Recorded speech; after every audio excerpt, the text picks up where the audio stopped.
So hello and welcome guys. Welcome back to my new video. आज चाहिँ हामी let's go कता guys?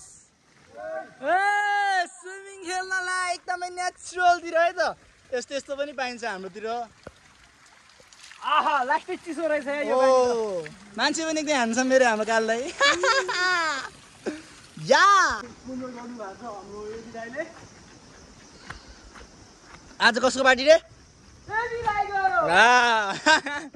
ब्लेन्डेन एक हो, बेबी मात्र हैन ब्लेन्डेन. सो गाउँ आएको एक हप्ता भयो. अनुहार पनि हेर्न नमिल्दो भइसकेको छ. सो अनुहार नहेरिदिनु होला. अब हामी स्विमिङमा जाँदैछौँ. त्यही स्विमिङ खेलेको चाहिँ हेरिदिनु होला है त गाइस.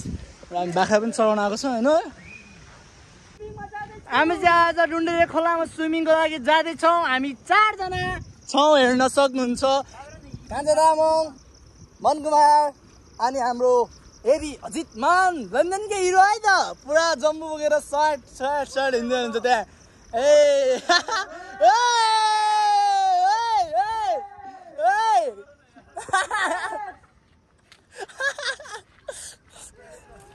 यस्तै नै रमाइलो. आजको भिडियो एकदमै रमाइलो र फन हुनेछ होइन. हेरिदिनु होला, साथ दिनु होला. लास्टसम्म नयाँ हुनुहुन्छ भने च्यानललाई सब्सक्राइब गरिदिनु होला र यसरी नै सपोर्ट गर्दै हुनु होला.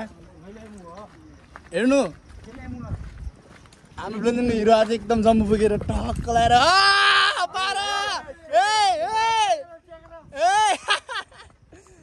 सो यस्तै नै रमाइलो आज एकदम. गाउँको नजारा हेर्नु होला. यस्तो रमाइलो छ एकदमै आज. खोला पनि एकदमै राम्रो रहेछ. सो गाइस आज चाहिँ खोला पनि एकदमै राम्रो रहेछ होइन. र म चाहिँ भोलि काठमाडौँ पनि जाँदैछु. त्यही भएर नुहाउनलाई पनि आएको हो. सो गाइस हामी चाहिँ फाइनल्ली डुन्डेरे खोला पुलमा आइपुगेको छ होइन. अनि यहाँ बोट पनि नयाँ बोट पनि आएको छ गाइस. सो यस्तै छ. झोलुङ्गो पुलबाट हिँड्ने विचार हाम्रो टोलीहरूको. सो एकदमै रमाइलो.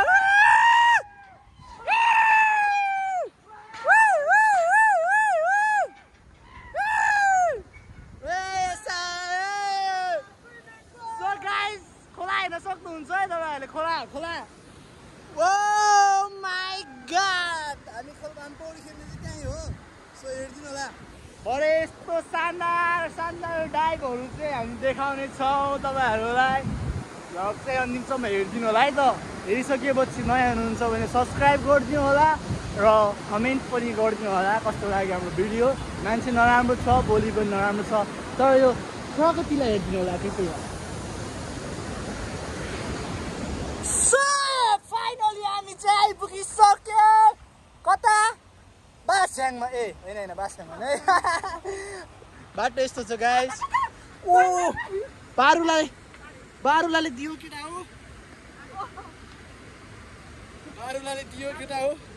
बारुला यत्रो रहेछ कहाँ भन्ने. कान्छालाई चाहिँ दियो टोक्थ्यो अरे कान्छाले त. सो बाटो पनि यस्तो छ हेर्नु होला. यस्तो बाटोमा पनि तपाईँहरूको लागि म एकदम भिडियोहरू राम्रो निकाल्ने कोसिस गर्दैछु. ल मन कुमार चाहिँ यहीँबाट लुगा फुगाल्ने अरे. अनि म चाहिँ त्यहीँ गएर मात्रै फुगाल्छु.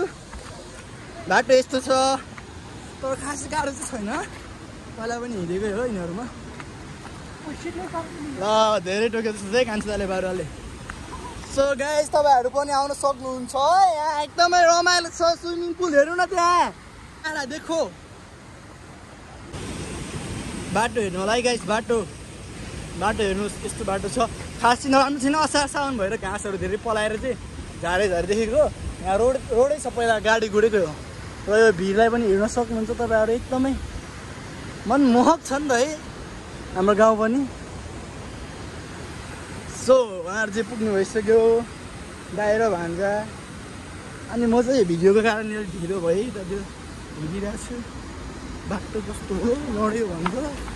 खोला हेर्न फेरि यहाँ पो भिड छ.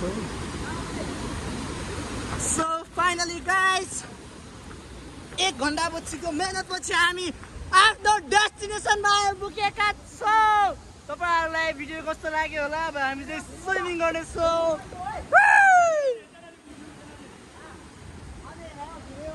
कस्तो छ कस्तो लागिरहेको छ यो चिसो चाहिँ खोलामा हालिदिउँ न हामीले चाहिँ खाजाको लागि चिसो अनि चाउचाउ ल्याएर आएको छौँ यति नै आजको लागि चिसो गर्नु न खिउनु आज ल चिसो फ्रिजमा राख्नु कान्छै सो हाम्रो कान्छ दाइले चाहिँ चिसो फ्रिजमा लाँदै हुनुहुन्छ नेचुरल फ्रिज है त नेचुरल फ्रिज ल त्यहाँ राखिदिनु भयो कान्छ दाइले चाहिँ लाउनु सो गाइस धेरै दिनपछि चाहिँ है नुहाउन चाहिँ झर्सिन आइसक्यो त्यहाँ रेडी भएर गइसक्यो सबैजना सो साबुन पनि लगाइरहेको छु मैले राख्नु खुट्टा काटेछ भने सो एकछिन हाम्रो मनकुमार चाहिँ डाइभ हान्ने भन्दैछ है एकचोटि चाहिँ यो नजारा हेरिदिनु होला तपाईँहरूले